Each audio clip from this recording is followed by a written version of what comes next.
Hey everyone, welcome back to my channel.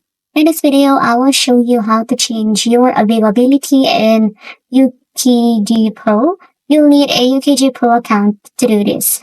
So here guys, the first thing you need to do here is to log into your UKG Pro account using your company's portal and your login credentials.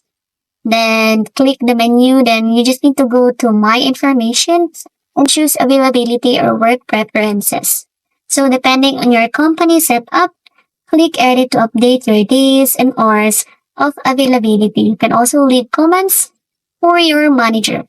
Then when you are done, you just need to click the Save button and then or you can also click the Submit for approval if your company requires approval from HR or management.